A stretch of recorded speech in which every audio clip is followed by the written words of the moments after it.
According to the International Coffee Organization, approximately 1.6 billion cups of coffee are consumed every day on average. Now, how many cups of coffee do you drink? In a day? In a week? If you don't drink coffee, you probably consume caffeine in some other form like in soda or energy drinks.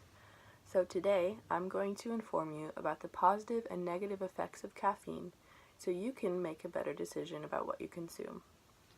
So, what is caffeine? Medline Plus, a government-run health information website, says that caffeine is a bitter substance that occurs naturally in over 60 plants, as well as taking various other synthetic forms. Now, caffeine can be consumed in many ways. One of the most popular would be in a cup of coffee, which caffeine levels run from 95 to 200 milligrams. However, that is for an 8-ounce drink, and most coffee beverages run from anywhere from 12 to 24 ounces.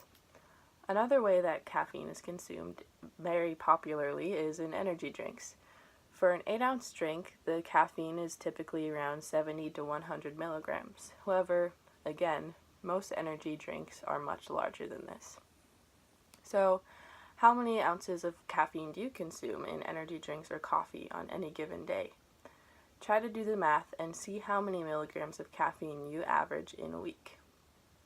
Medical News Today, a journal reporting on medicine and health topics, reported on a study that claimed that caffeine actually has a laundry list of health benefits. One study suggested that drinking 3 cups of coffee a day will reduce your risk of getting liver cancer by 50%. Another study suggested that drinking 4 cups of coffee a day could reduce your risk of getting mouth or throat cancer by, again, 50%. They also reported on more recent research that says that consuming 200 milligrams of caffeine a day could potentially boost long-term memory. Caffeine also has been reported to protect individuals against cardiovascular disease, stroke, Parkinson's disease, and even type 2 diabetes.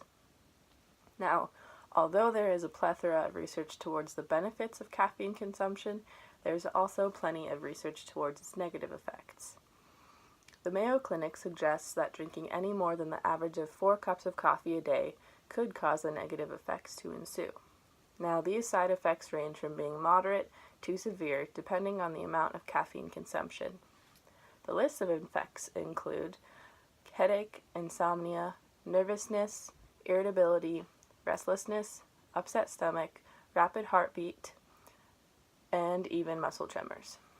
They report that the more caffeine you consume, the greater these effects could become. Now, I work as a barista, so it's very easy for me to begin drinking coffee kind of like water. On my average day, I could drink anywhere from 4 to 6 shots of espresso, and that's not including other drinks that contain caffeine like matcha or other kinds of teas. Over the years of working in coffee, I've had to make the conscious decision to make sure I'm not drinking coffee like water. So I make sure that I don't drink coffee every single day, and if I do drink coffee, I make sure I'm drinking more water than coffee. I've experienced its negative side effects in full force, so I've made sure to cut back so that I don't experience those side effects and that I'm also not dependent on it.